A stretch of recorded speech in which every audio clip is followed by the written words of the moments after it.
အားလုံးပဲမင်္ဂလာပါခင်ဗျာ SCD Power Solar မြန်မာမီတာသမားကြိုဆိုပါရခင်ဗျာခုလက်ရှိကျွန်တော်မိတ်ဆက်ပေးမှာကတော့ကျွန်တော်ဒိတ်အင်ဗာတာမှာဆိုလို့ရှိရင် EPC နဲ့ charging အလုပ်လုပ်ပုံလေးကိုကျွန်တော်မိတ်ဆက်ပေးမှာလေးလည်းဖြစ်ပါတယ်ခင်ဗျာ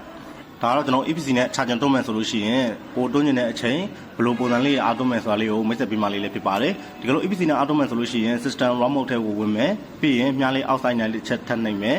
ပြီးရင်ဒီမှာဆိုလို့ရှိရင်ကျွန်တော်အချိန်ကိုအသုံးပြုပြီးအားတွန်းကျင်တာဆိုလို့ရှိရင်တော့ကျွန်တော်အချိန်လေးကိုအမှန်ချင်းချင်မယ်ဒီကလိုကိုကအချိန်နဲ့အားမတွန်းကျင်ဘူးအများတန်း EPC လာရင်အများတန်းအားတွန်းကျင်တယ်ဆိုလို့ရှိရင်တော့ကျွန်တော်ဒီအမှန်ချင်းကလေးကိုဖြုတ်ထားမယ်ဆိုလို့ရှိရင်တော့ကျွန်တော်အများတန်းEPC လာတိုင်းအားဝင်နေပဲပေါ့နော်တကယ်လို့အမှန်ကိုအတိုင်းအောင်ယူအချိန်အောင်အသုံးပြုပြီးအားထုတ်မယ်ဆိုလို့ရှိရင်တော့ကိုရှေ့မှာအမှန်ချစ်ချစ်ထားတဲ့အချိန်တွေမှာပဲအားထုတ်မယ်အမှန်ချစ်ချစ်မထားတဲ့အချိန်တွေဆိုလို့ရှိရင်အားမလို့ဘူးနော်တကယ်လို့ဒီကိုကဒီတစ်ခွက်မှာပဲအမှန်ချစ်အပေါ်ဆုံးတစ်ခွက်မှာပဲအမှန်ချစ်ချစ်ထားရဆိုလို့ရှိရင်အပေါ်ဆုံးတစ်ခွက်ကတနာရီကနေ9နာရီကြာမှာဆိုလို့ရှိရင်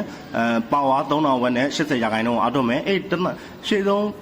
ဒီအချိန်လေးမှာပဲအားအပြည့်သွင်းနေတယ်ဆိုလို့ရှိရင်တော့နောက်က80ကိုကျွန်တော်100ရာခိုင်နှုန်းပြောင်းမယ်ဆိုလို့ရှိရင်ကျွန်တော်100ရာခိုင်နှုန်းထိအားထုတ်မယ်ကိုက80ပဲချိန်ထားဆိုလို့ရှိရင်တော့80ပဲအားထုတ်မယ်နော်ဒီအချိန်ကိုအသုံးပြုတဲ့အပြင်မှာနောက်ထပ်အများလေးအောက်တစ်ချက်ကိုထပ်နှိမ့်မယ်ဆိုလို့ရှိရင်ကိုကခုနအမှန်ချင်းပထမ3တနာရီကနေ9နာရီတနာရီကြာပဲအားသွင်းနေတာဆိုလို့ရှိရင်ကိုကဘယ်နေ့အားသွင်းနေတာလဲပေါ့နော်ဥမာ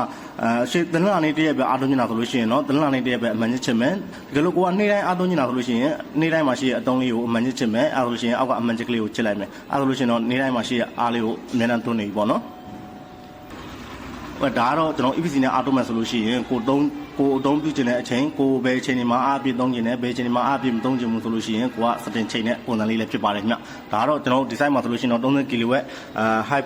voltage inverter နဲ့30 kW high voltage inverter ကိုကျွန်တော် solar အချက်60နဲ့တပ်ဆင်ပေးထားတဲ့ site လေးကိုကျွန်တော်အသိပညာ knowledge လေးနဲ့ share ရင်းလုပ်တာလည်းဖြစ်ပါတယ်ခင်ဗျအားလုံးကျေးဇူးတင်ပါတယ်ခင်ဗျ